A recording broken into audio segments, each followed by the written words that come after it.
Welcome to another How to Be a Person Life Skills for Young Adults. Today we are tackling kitchen basics.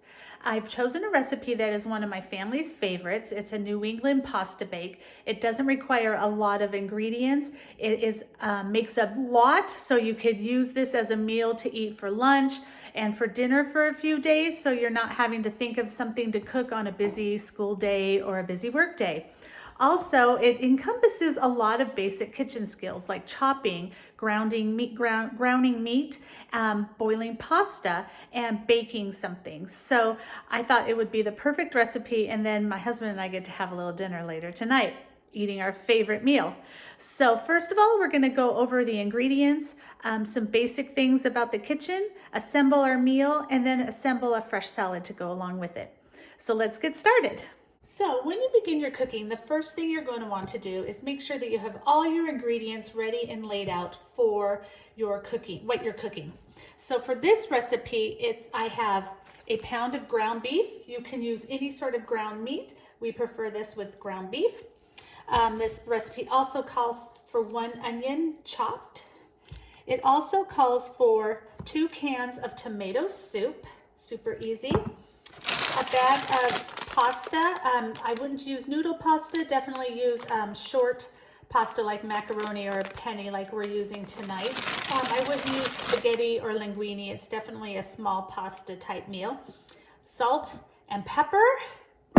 And finally, my family likes American cheese on their New England pasta bake, but they always give a little section to me where I put some cheddar cheese shredded on top of it. So those are our ingredients, so I have those ready. The first thing we're going to do is we're going to start boiling the water for the pasta. So you want to turn your burner up to medium, high. You want a pot filled with water that is big enough to hold a bag of pasta. So you probably don't want to use a small saucepan because then you're going to end up with gloopy, stuck together pasta. You won't have enough water to boil the pasta and have enough for the pasta to absorb it. So use a big pot and we're going to turn that on about medium, high. So we'll get that started. And once you turn it on, take some salt. Always salt the water of your pasta. So we're just going to put a little bit of salt. It adds flavor to your pasta. You'd be surprised what salt can do to the water with your pasta. The next thing we're going to do is we're going to take our onion and we're going to chop it. When chopping an onion or any sort of vegetable or hard surface, you want to have a knife that is a good sharp knife. That's one of your basic important kitchen utensils, is a good sharp knife. And the proper way to hold a knife is not like this. If you ever watch the cooking channel and you watch The Worst Cooks, the chef on there is always giving them a red finger for putting their finger on here. You actually want to hold the knife at the base, and you want to put your fingers on either side of it, and that will actually protect your fingers better. So now let's cut our onion. One thing I've learned is we'll cut it in half like so. And holding the knife like this also gives you much more control over your knife when you're cutting. You're going to want to leave this little bit on your onion. So I'm going to go ahead and pull off the skin, leaving that little I guess you'd call it a root on there. You want to leave that on because that's going to hold your onion in place, and it's also going to help you keep control of the onion. And at this point, you're going to want to do some slow little cuts like this down your onion. So when you cut it, it's going to end up being diced. So now, let me cut this a little bit more around the way. And of course, everybody has their own way of cutting onions and vegetables. This is the way I do it at home. And then you're going to just slowly cut down, and then you're going to have these nice sliced bits of onion. And you always want to hold something with your knuckles forward. Don't hold it like this because that ends up with fingers being cut. So always hold things with your knuckles showing only. So if the knife comes close, it's coming close to your knuckles, not coming down on your fingers. So we'll do that. Do that.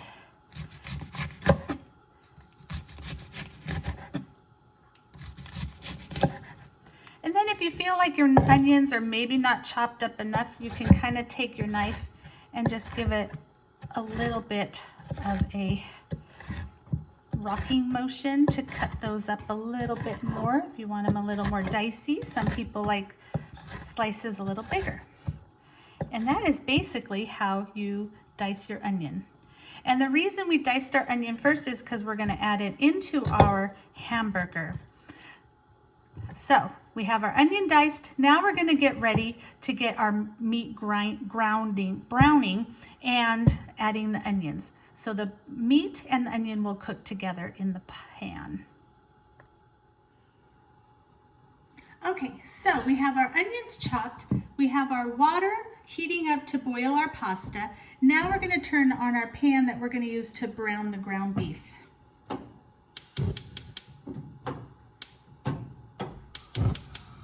And you're going to want this at a medium heat. You don't want it too hot when you start off, because when you put your meat in, you don't want it to start burning right, or browning and burning right away. I always like to add just a tad bit of oil. So maybe just about a tablespoon. And that will help your meat not stick to your pan. And what I always do is I start by cooking my onions first. So we're going to put our onions in. And that will brown them a bit. It'll caramelize them a bit, which also starts releasing the flavor of the onions. So we got that. We're going to need a spatula.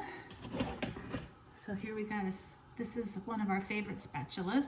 And we're just going to let that start warming up. And then once the onions cook for about 5 minutes, we're going to be adding our ground beef. Okay, so our onions have now softened and you can smell them. So you know it's time for you to put your hamburger in. So anytime you handle raw meat, you always want to wash your hands afterwards because there is a lot of bacteria in meats and it will keep yourself from not getting sick. So I'm going to add my meat and then I am going to go and wash my hands.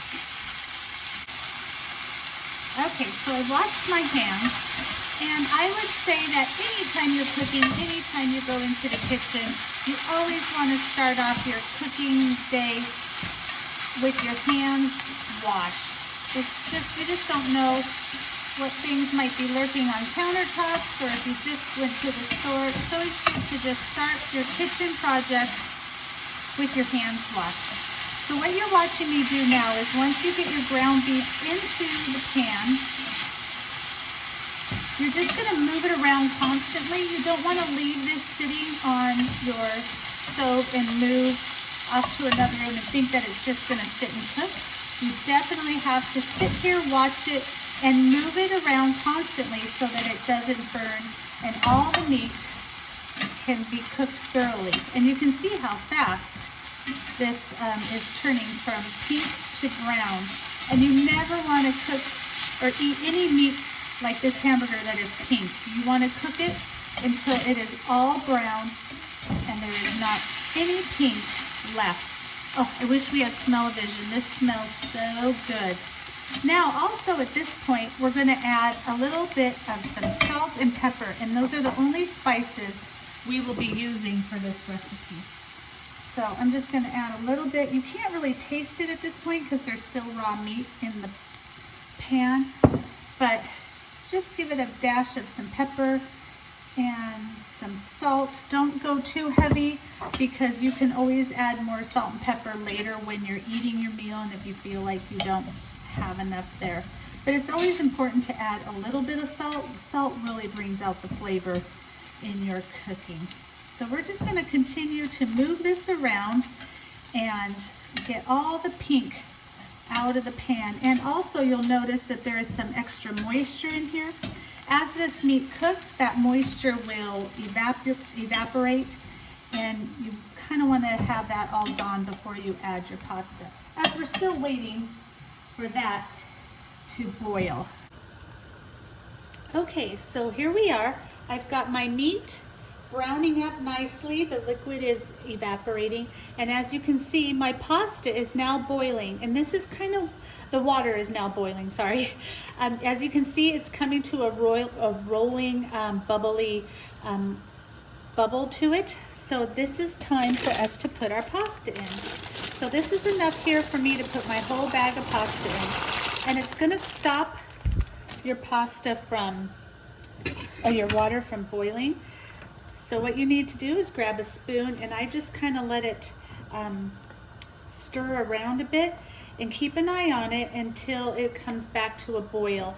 Because if you put this in and then walk away, this is going to bubble over once it starts boiling again. So we're just going to sit here and watch it, stir it occasionally so that the pasta doesn't stick it to the bottom of the bowl. So as you can see, my pasta is now coming to a nice boil. Again, I still can't leave the kitchen and let this just sit, because it's going to continue to get hotter and hotter, and the water is going to rise higher and higher, and eventually this is going to bubble oil over. So you've got to keep an eye on it, and when it gets to a good consistent boil, you want to keep your, you can either adjust your temperature down a little bit. So that's what I'm going to do. I'm just going to turn my temperature down a little bit so I can keep this consistency, but it won't get hotter and then start bubbling over. And again, I'm still going to keep my eye on it to make sure that it kind of just stays at this, what this looks like, this sort of bubble. And also it probably takes about 11 minutes to boil this pasta. So I'm going to set my timer on my microwave for 11 minutes. And we're going to let that go. And at 11 minutes, when the timer goes off, we're going to try the pasta and see what texture it's at. If it's super hard and kind of gummy, you're not gonna, it like sticks to your teeth, it's not finished, and we're going to cook this a little bit longer. We want it tender, but we don't want it falling apart. So while my water is boiling, my meat is now turned off so it can just rest. And I'm going to set my oven to 350 degrees. So let's get that going. We're going to preheat 350 degrees and start. So that when I assemble everything, my oven will be hot and ready to go. So let's keep this pasta boiling, and we'll be back in a moment. So while we're waiting for our pasta to finish up, I'm going to shred some cheese. What I'm using is a cheese grater. This is a small one. This is a great tool to have in your kitchen. So like I said before, my husband likes American cheese, but I like shredded cheese. So it's always a good idea while you're waiting for things to cook, while you can keep an eye on things, is to do some of the other things that you need to prep this meal. So I needed to shred cheese, so I'm doing that right now while the pasta is finishing up baking, so that when I assemble everything, it's ready to go. So by looking at my pasta, it looks like it's about cooked. It hasn't cooked the entire 11 minutes. So what I'm going to do is give it a little bit of a test. Now your pasta will be hot, but we're going to give it a taste test to see if it's done or if I need to continue with it boiling. So remember, it is hot, so I kind of give it a little jiggle here. Give it a little blow. And yeah, that pasta is done. So this didn't take all the time that the bag told me it was going to take. As you can hear, my oven now is preheated to 350 degrees. So it's ready for us to assemble this dish and get it in the oven. At this point, now that our pasta is finished, we're going to want to pour out the water into a colander that I have put into the basin of my sink. One of the best tools you can have in a kitchen is some very good hot pads, so that you can pick up your hot utensils and not burn yourself. So what I'm going to do is go over to our kitchen sink and drain out our pasta water.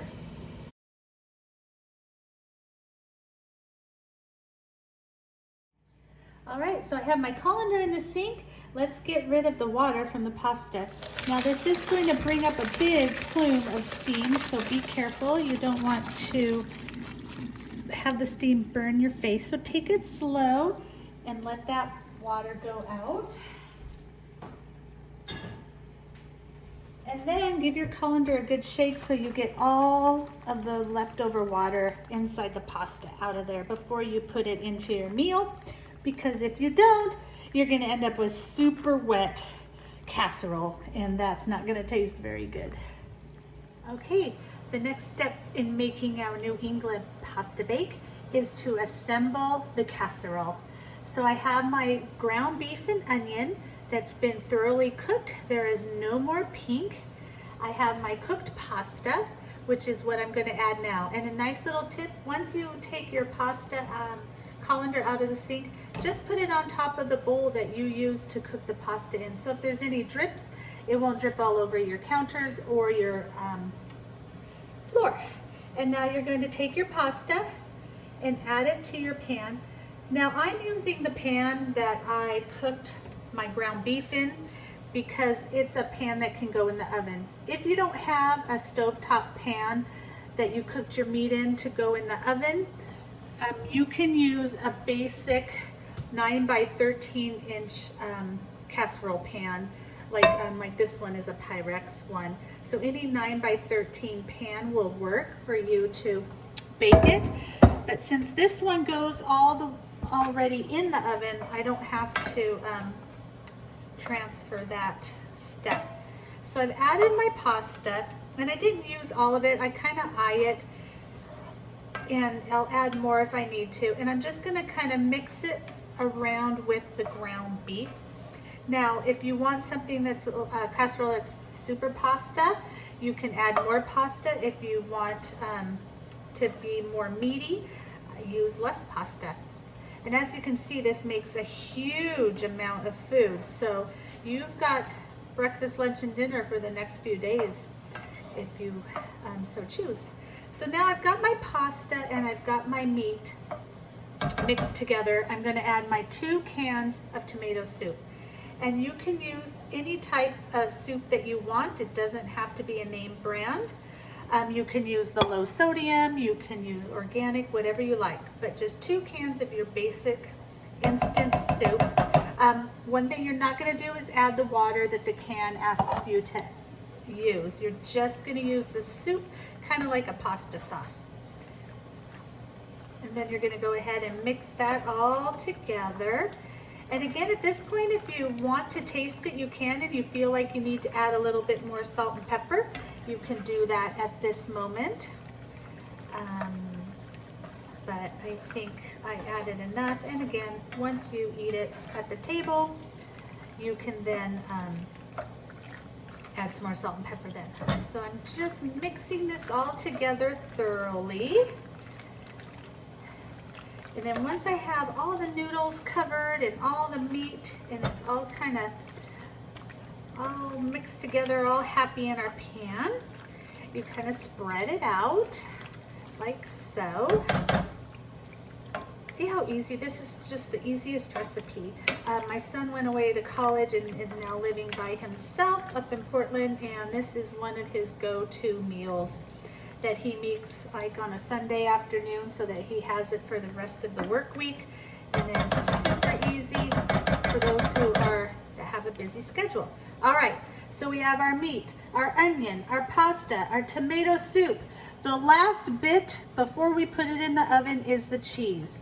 Now this recipe was handed down to my husband from his mom, and they used American cheese.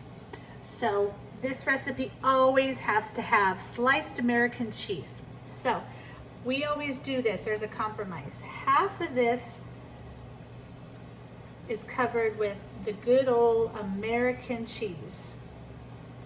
And then the other half is the shredded cheddar that I already did while my pasta was cooking.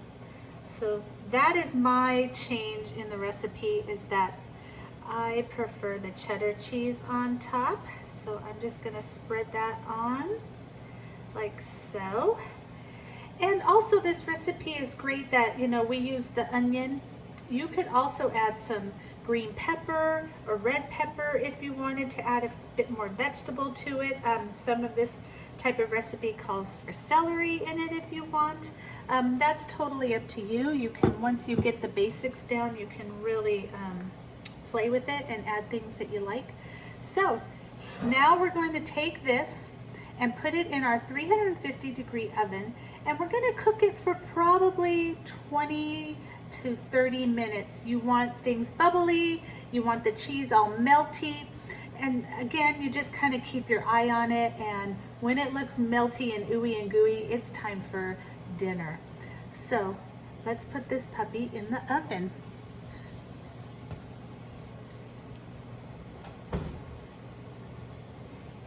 There it goes.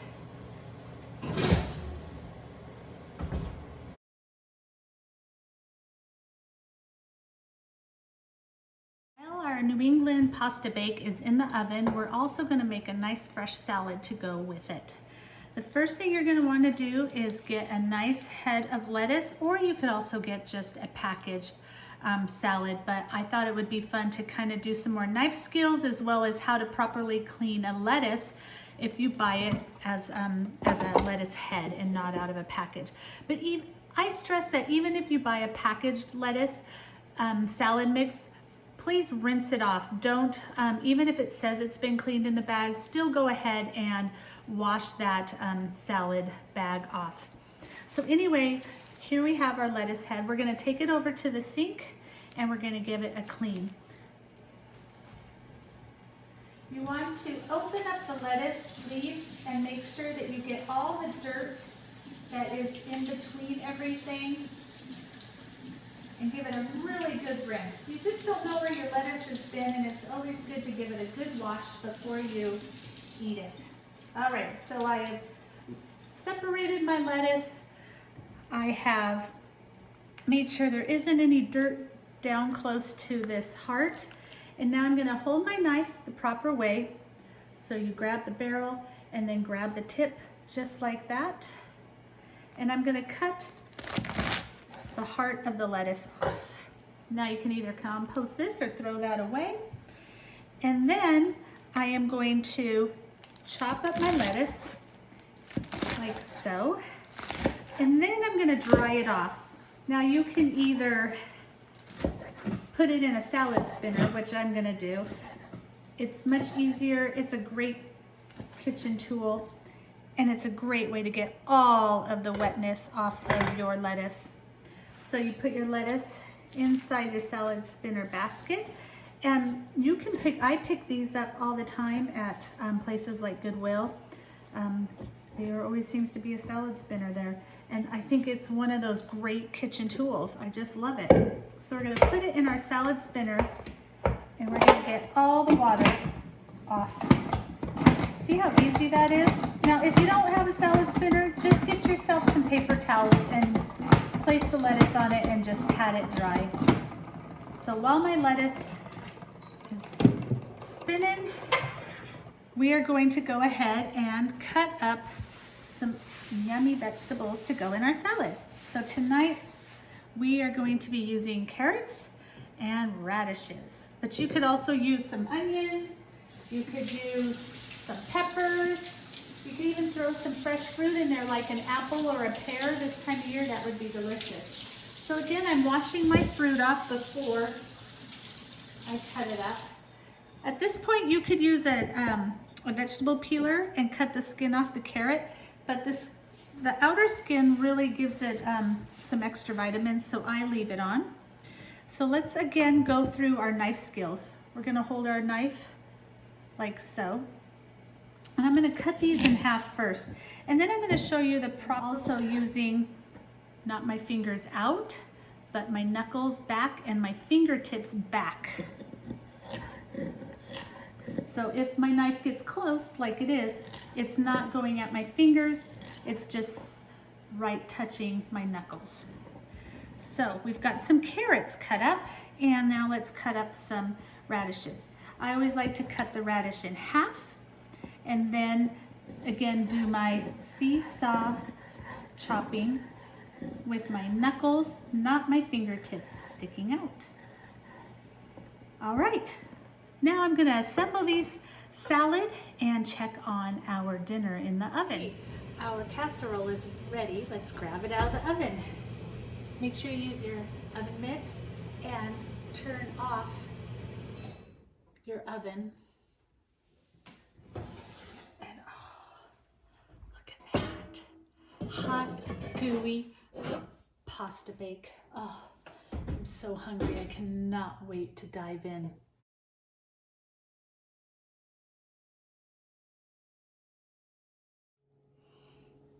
So thanks for joining me in the kitchen. I hope you've learned some fun tips for cooking and maybe a great recipe that you can make for your friends and family. My advice to you is if you're still living at home, join in the cooking with your family and learn some skills before you leave the house. It'll take you a long way. And also stop by the library. We have 1,000 different cookbooks that you could check out and try some cooking at home. Thanks for joining us, and we'll see you again next month with another How to Be a Person Life Skills for the Young Adult. Bye. Oh, should you get another look at that? Oh, I'm so excited. I'm so hungry. Thanks again for joining us.